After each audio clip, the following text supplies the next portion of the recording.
नमस्कार दोस्तों, जितिया व्रत कथा। जय श्री कृष्ण, राधे राधे। दोस्तों, आप सभी माताओं बहनों को जीवित पुत्रिका व्रत की हार्दिक शुभकामनाएं। जितिया व्रत माताएं अपनी संतान की दीर्घायु के लिए रखती हैं। यह एक निर्जला व्रत कथा है जो कि अश्विन मास के कृष्ण पक्ष की अष्टमी को रखा जाता है। मान्यता है कि इस व्रत को पूरी श्रद्धा से करने और जितिया व्रत की कथा को पढ़ने और सुनने वाली महिलाओं के बच्चे हमेशा खुशहाल होते हैं और उनकी आयु लंबी ही होती है। आइए श्रवण करते हैं जीवित पुत्रिका व्रत की ये पौराणिक कथा। लेकिन उससे पहले हम आपसे अनुरोध करते हैं दोस्तों कि अगर अभी तक आपने इस वीडियो को लाइक नहीं किया है तो एक बार इस वीडियो को लाइक करके हमारे चैनल को सब्सक्राइब जरूर कर दीजिएगा।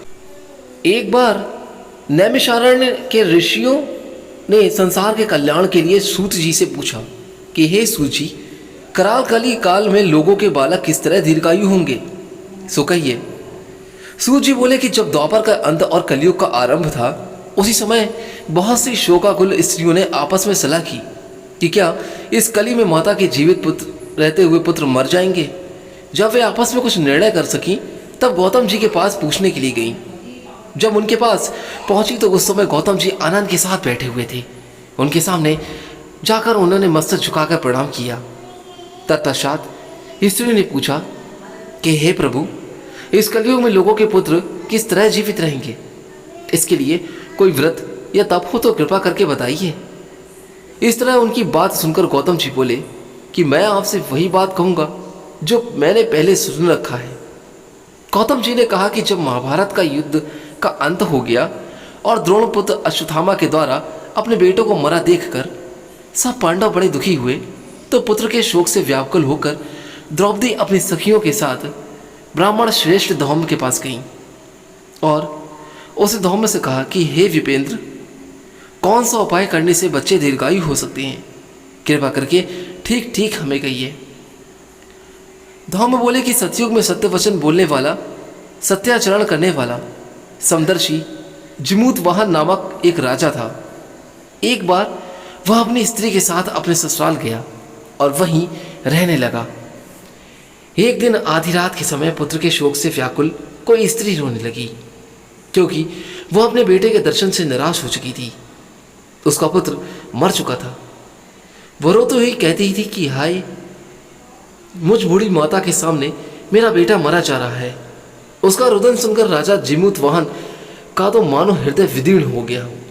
वह तत्काल उस स्त्री के पास गया और उससे पूछा कि तुम्हारा बेटा कैसे मरा है।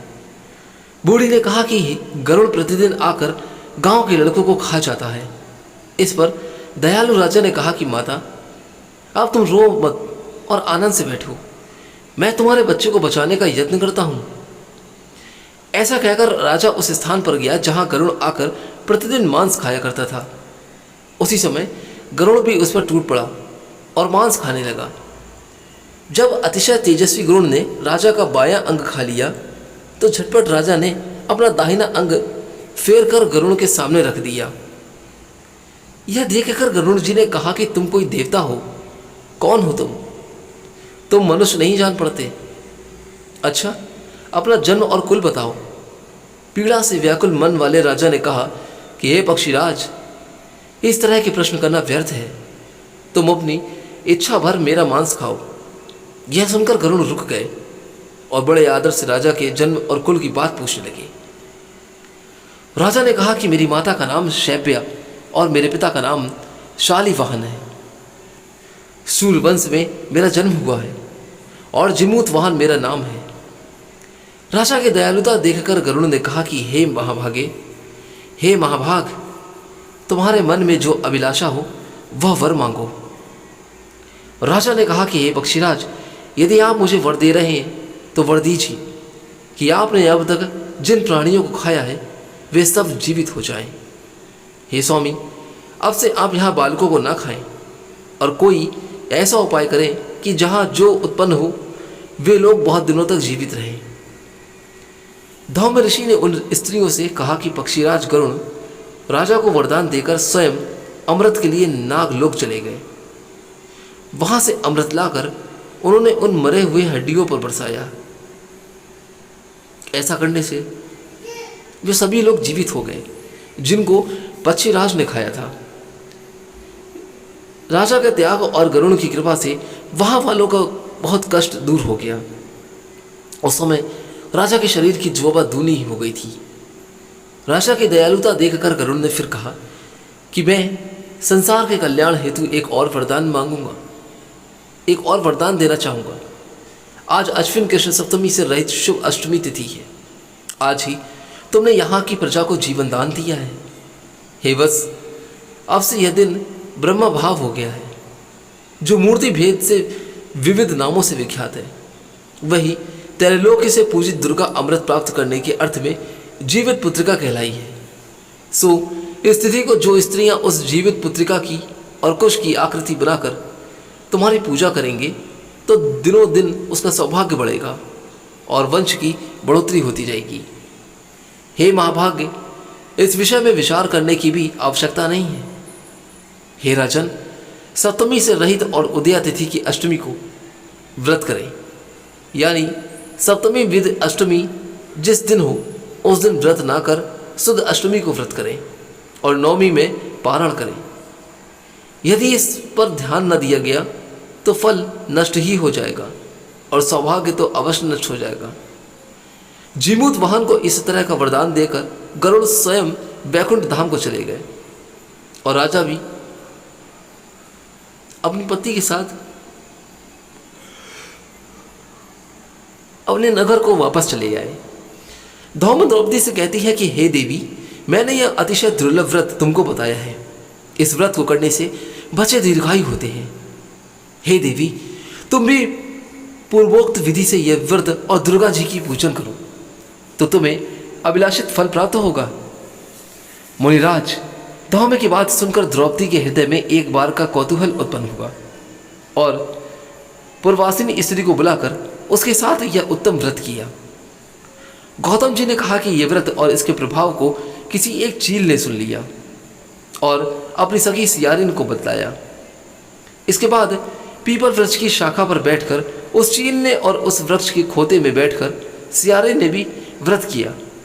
फिर वही मादा चील किसी उत्तम ब्राह्मण के मुंह से यह कथा सुनाई और पीपल के खोते में बैठी हुई अपनी सखी को सुनाया।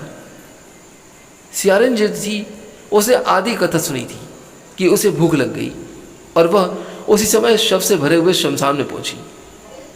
वहां उसने इच्छा भर मांस का भोजन किया और चील बिना कुछ खाए पिए रह गई और सवेरा हो गया। सवेरे वो गौशाला में गई और वहां गौ का दूध पिया। इस तरह नवमी को उसने पारण किया। कुछ दिनों बाद वे दोनों मर गईं और अयोध्या में किसी धनी व्यापारी के घर में जन्मी। संयोगवश से उन दोनों का जन्म एक ही घर में हुआ, जिसमें सियारिन ज्येष्ठ हुई और चील छोटी। वे दोनों सुबह शुभ लक्षणों से युक्त थीं, इसलिए बड़ी लड़की काशीराज के और छोटी उसके मंत्री के साथ गारपत्य अग्नि के सामने विधि पूर्वक ब्याही गई। पूर्व जन्म के कर्म फल से वह मृगनयनी रानी हुई। जिस भी संतान को उत्पन्न करती वह मर जाती और पूर्व जन्म की बातों को स्मरण करने वाली मंत्री की पत्नी ने अष्टवसुओं के सदृश तेजस्वी 8 बेटे उत्पन्न किए और सभी जीवित रह गए। अपनी बहन के पुत्रों को जीवित देख ईर्ष्यावश राजा पत्नी ने अपने स्वामी से कहा कि यदि तुम मुझे जीवित रखना चाहते हो तो इस मंत्री की भी पुत्री को उसी जगह भेज दो जहां मेरे बेटे गए हैं, अर्थात उन्हें मार डालो। यह सुनकर राजा ने उस मंत्री के पुत्र को मारने के लिए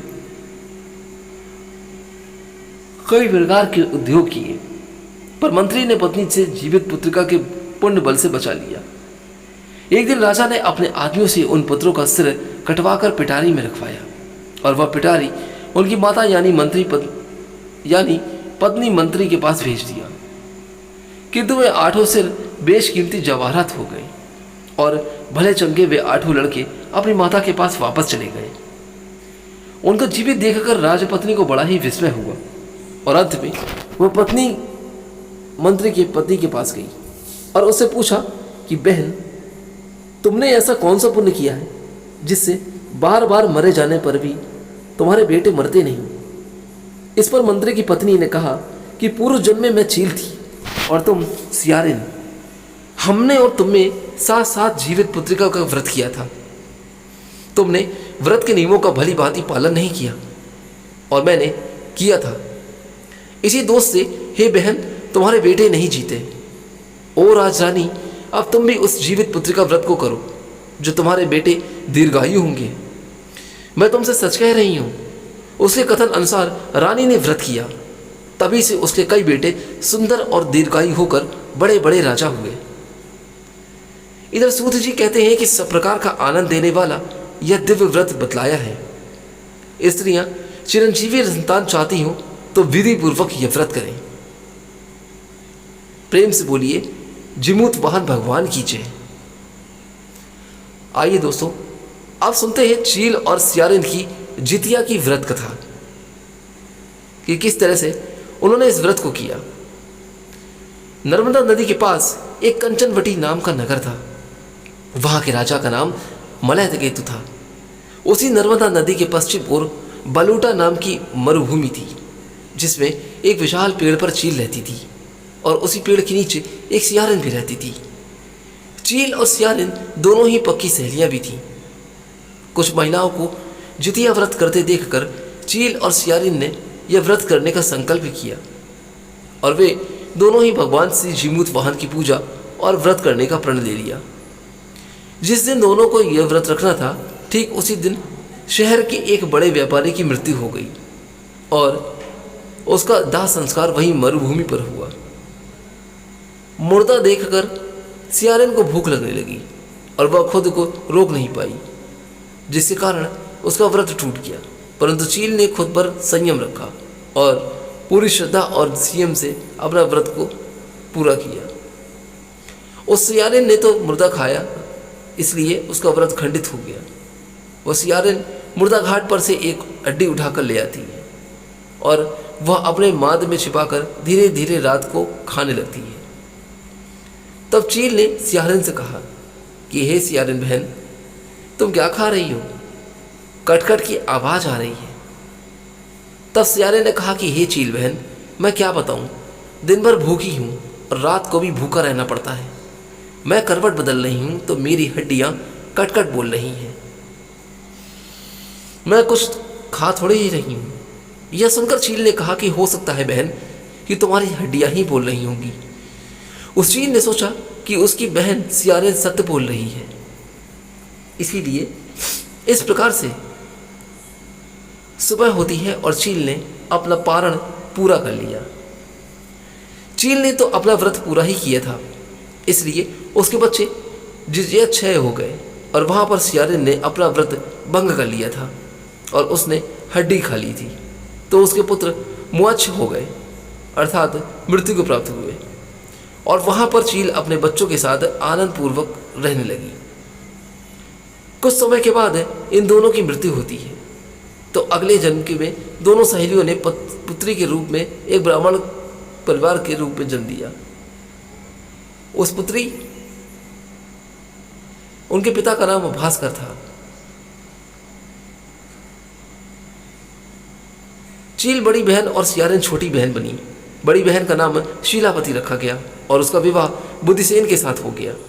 छोटी बहन का नाम कुपरावती रखा गया और उसका विवाह उस शहर के राजा मलयकेतु से हुई और छोटी बहन कंचनवटी नगर की रानी बन गई।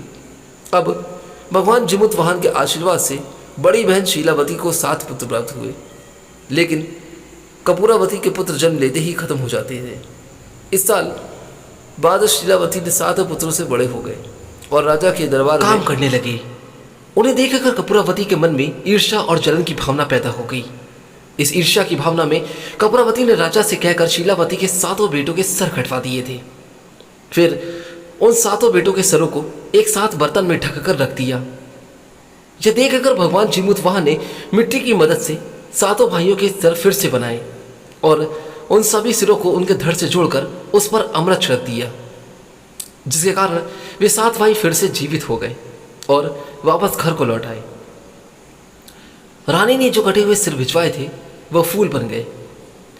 कपूरावती समाचार पाने को बहुत ही व्याकुल थी, लेकिन जब उसे इस बात का पता चला तो वह अपनी बड़ी बहन के घर पर गई और वहाँ सबको जीवित देखकर बहुत ही आश्चर्य में पड़ गई और बेहोश हो गई। जब कपूरावती में होश में आई तो उसने अपनी बड़ी बहन को ये सारी सच्चाई बताई। भगवान जीमूत वाहन की कृपा से बड़ी बहन को पूर्व जन्म की सारी बातें याद आ गई और वो अपनी छोटी बहन को उसी पेड़ के नीचे लगातार पूर्व जन्म की सारी बातें सुनाई। जिसे सुनकर कपूरावती फिर से बेहोश हो गई और मर गई। जब राजा तक इस बात की सूचना मिली तो उन्होंने उसी जगह पर वहीं पेड़ के नीचे कपूरावती का दाह संस्कार कर दिया। कपूरावती के दाह संस्कार के बाद बड़ी बहन इस जन्म में भी अपने पुत्रों के साथ सुखी पूर्वक रहने लगी और अपना जीवन व्यतीत करते हुए वृद्धा अवस्था में भगवान को प्रिय हो जाती है और मृत्यु की प्राप्त होती है। अगले जन्म में फिर से छोटी बहन जो सियारिन थी उसे जन्म लिया और उसे वह सारी बातें भी याद थीं। इसी जन्म में उसने भगवान जीमूत वाहन की पूजा और जीवतीय व्रत किया। इसके फल से उसे पुत्र रत्न की प्राप्ति हुई। उसके सारे पाप मिट गए और वह पुत्रवती हो गई। इस तरह वह जन्म में वह अपने जीवन आनंद पूर्वक बिताने लगी। प्रेम से बोलिए जीमूतवान भगवान की जय, जय हो जितिया माई की जय। अब आइए सुनते हैं दोस्तों जितिया व्रत की दूसरी पौराणिक कथा। दोस्तों इस वीडियो को जरूर एक बार लाइक करके हमारे चैनल को सब्सक्राइब करना बिल्कुल मत भूलिएगा। कमेंट बॉक्स में जय माँ जितिया जरूर लिखिएगा, जिसको सुनने मात्र से सभी मनोकामनाएं पूर्ण हो जाती हैं और संतान की लंबी आयु प्राप्त होती है। अब आइए सुनते हैं जितिया व्रत की ये पौराणिक कथा। दोस्तों इस कथा को सुनने से एक बात और भी है। कहते हैं कि आशीर्वाद के साथ साथ आपकी संतान की जो आयु है वो भी लंबी हो जाती है। कहते हैं कि एक समय की बात है, सभी शिवगण कैलाश पर्वत पर ऐसे शिवजी और माता पार्वती के पास आते हैं और उन्हें प्रणाम करके पूछने लगते हैं कि हे भोलेनाथ, हे माता पार्वती, आज हम आपके पास जितिया व्रत का महामात्र सुनने के उद्देश्य से आए हैं। यह जितिया व्रत क्या है, क्या होता है ये, और इस व्रत को करने से कौन सा ऐसा फल है जो प्राप्त होता है। आज हमने पृथ्वी लोक पर विचरण करते समय एक आश्चर्यजनक घटना को भी देखा। यही कि एक बूढ़ी स्त्री अपनी गोद में अपने जवान मृत पुत्र के शरीर लेकर विलाप कर रही थी। तभी उसे जितिया माँ को सौगंध दी कि अगर उसे सच्चे मन से जितिया का व्रत किया है तो उसका पुत्र जीवित हो जाए। हे भोलेनाथ, हे माता पार्वती, तभी हमने देखा कि आश्चर्यजनक रूप से उस बूढ़ी स्त्री का पुत्र जीवित हो उठा और वहां उपस्थित सभी लोग जितिया माता की जय जयकार करने लगे। शिवजी ने कहा कि हे मेरे प्रिय गणों, आज तुमने संसार के कल्याण के उद्देश्य से जितिया व्रत के उत्तम महामात्र को सुनने की इच्छा प्रकट की है। इस महामात्र को सुनने मात्र से लोगों के संपूर्ण पाप भस्म हो जाते हैं। इस व्रत को सुनने वाला कभी भी दरिद्र नहीं होता। इसे सुनने से ही जितिया व्रत पूर्ण होता है, जिससे प्रसन्न होकर जितिया माता स्त्रियों को सदा पुत्रवती रहने का आशीर्वाद देती है। तो आइए आज मैं आपको जितिया व्रत की उत्तम कथा को सुनाने जा रहा हूं। इसे पूरी श्रद्धा, भक्ति और भाव के साथ जरूर सुनिएगा। तब सभी शिवगण माता पार्वती शिवजी के संवाद को सुनने लगे। प्रेम से बोलो जीमूतवान भगवान की जय, जय जितिया माई की जय। दो बहनें थीं, एक का नाम मंगला और दूसरी का नाम सुमंगला था। दोनों का भाग्य अलग अलग था। मंगला गरीब और बहुत दुखी रहती थी, लेकिन सुमंगला अमीर थी और हमेशा सुखी रहती थी। दोनों एक ही गांव में रहती थी। मंगला सुमंगला के घर में काम करती थी, साफ सफाई, झाड़ू पोछा, खाना बनाती, और जो भी खाना बच जाता था वो खाना मंगला सुमंगला को दे देती थी। इसी तरह से मंगला का घर चलता रहा। समय बीतता गया और घर चलता रहा। समय बीतता चला गया। दोनों के बच्चे थे। मंगला को 2 पुत्र थे और सुमंगला को भी 2 पुत्र थे। जब जितिया व्रत का कथा व्रत आया तो दोनों ने मिलकर जितिया व्रत रखा और मंगला सुमंगला के घर में काम कर रही थी। व्रत के दिन मंगला ने सुमंगला के घर जो चावल फटका था, अर्थात जिस चावल को साफ किया था, उसी में से जो खुर्दी निकलकर वह अपने लिए रख ली और साफ चावल सुमंगला को दे दी। फिर मंगला साग को चुनती है और पत्तियों को डंठल से अलग करती है। बढ़िया बढ़िया साग सुमंगला के लिए भी रखती और जो डंठल था वह अपने लिए रखी। अब मंगला ने सुमंगला के घर सारा खाना बना दिया था और अपने घर बची हुई खुर्दी और साग का डंठल लेकर आ गई, लगी बनाने। खुर्दी का चावल का डंठल का साग बनाकर वो खाना अपने बच्चों को खिलाई और खुद भी साथ में खाई। उसके बाद मंगला सोने को चली गई, क्योंकि आधी रात में एक बूढ़ी स्त्री उसे घर पर आकर दरवाज़ा खटखटाती है। मंगला पूछती है कि कौन है। मंगला को यह बात बहुत अजीब लगती है। तब बुढ़िया माई बोलती है कि बेटा हम हैं। मंगला उठकर दरवाज़ा खोलती है और पूछती है, अम्मा आप कौन हैं और आपको क्या चाहिए? इतनी रात में आप यहाँ किस लिए आई हैं? बुढ़िया माई बोलती है कि बेटा मुझे बहुत भूख लगी है, कुछ खाने को दे दो। मंगला उसे घर के अंदर ले जाती है और कहती है कि हम लोग बहुत गरीब हैं, आज मैंने खुर्दी का चावल और डंठल का साग बनाया है, क्या आप खाओगी? तो बुढ़िया माई कहती है कि हाँ, क्यों नहीं खाऊंगी, हमें बहुत भूख लगी है, हमें जो कुछ भी दे दोगी मैं वही खा लूँगी। मंगला अंदर जाकर खुर्दी का चावल और डंठल का वाला साग लेकर आती है और बुढ़िया माई को खाने के लिए देती है। बूढ़ी माई खाना खाने के बाद कहती है कि मुझे अच्छे से कुछ दिखाई नहीं देता, इसलिए इतनी रात के अंधेरे में मैं अपने घर कैसे जाऊँगा? तो मंगला कहती है कि कोई बात नहीं, आप यहीं पर सो जाइए, सुबह अपने घर को चले जाइएगा। तो बुढ़िया माई मंगला के घर में ही सो जाती है। थोड़ी देर बाद उठकर बूढ़ी माई बोलती है कि बेटा मेरा पेट दर्द हो रहा है, मुझे दीर्घ शंका लगी है, कहाँ करूँ? तो मंगला कहती है कि मेरे घर में बाथरूम नहीं है, इसलिए आप उधर कोने में कर लीजिए। बूढ़ी माई पूछती है कि बेटा भर भर कर करें या छर छर करें? मंगला नींद में तो थी, वो कहती है माता जी भर भर कर दो, मैं सुबह साफ कर दूंगी। फिर थोड़ी देर बाद बूढ़ी अम्मा पूछती हैं कि बेटा मैं अपने हाथ कहाँ साफ करूँ? तो मंगला कहती है कि आप मेरे सर में अपने हाथ को साफ कर लीजिए। अब जब सुबह होती है तो मंगला को यह सब सपने जैसा लगता है कि सोते समय मुझे कोई सपना आया होगा। वह ज़्यादा कुछ नहीं सोची और नदी में नहाने के लिए चली जाती है।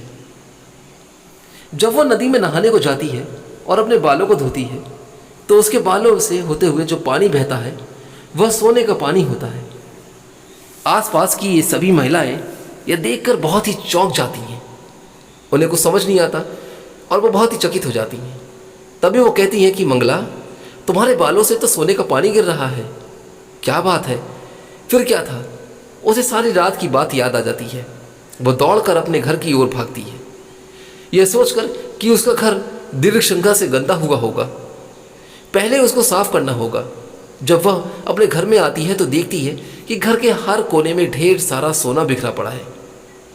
यह देखकर मंगला बहुत ही खुश हो जाती है और सोचती है कि जीमूत महान भगवान की कृपा से जो मेरे घर रूप धारण करके आए थे और मुझे इतना आशीर्वाद दिया, अब मंगला धनवान हो गई थी।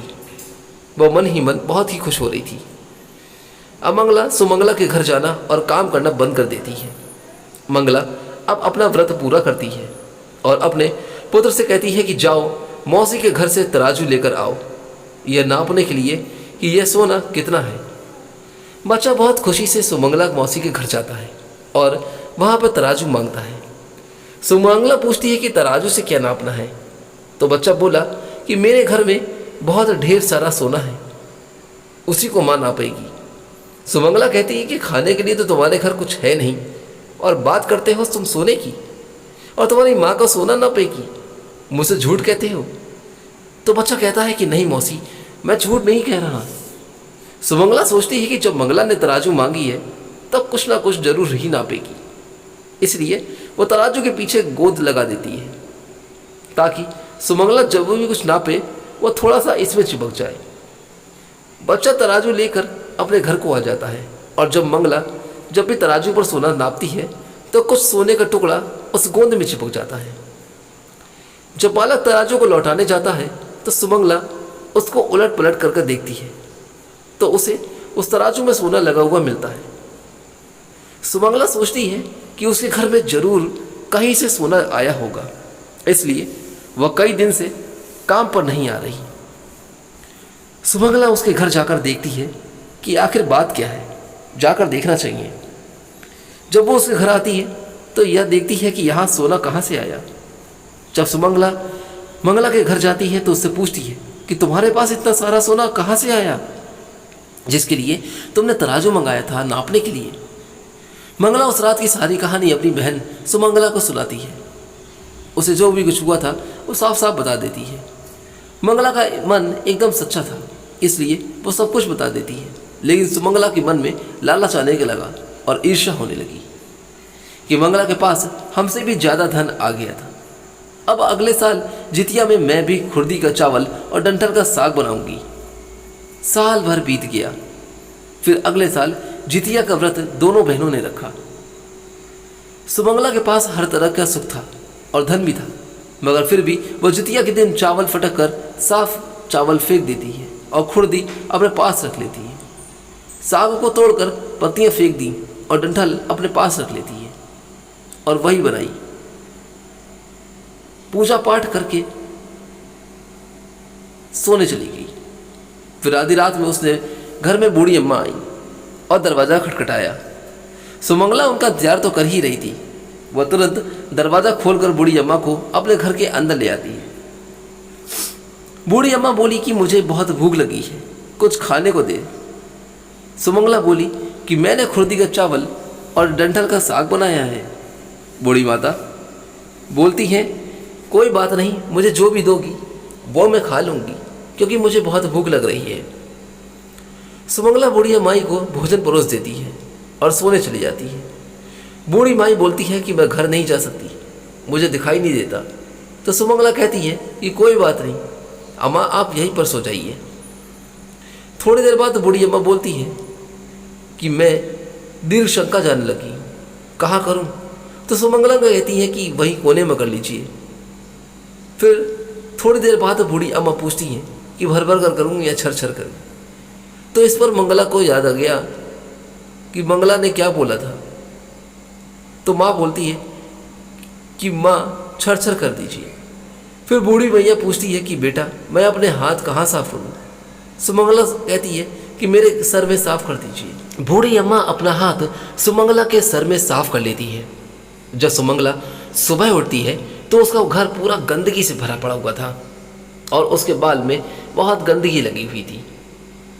यह देखकर सुमंगला बहुत दुखी हो जाती है और उसे बहुत गुस्सा आता है। वह अपनी बहन मंगला को बुलाती है और उस पर गुस्सा भी करती है कि तुमने हमसे झूठ कहा, मेरा पूरा घर गंदा करवा दिया।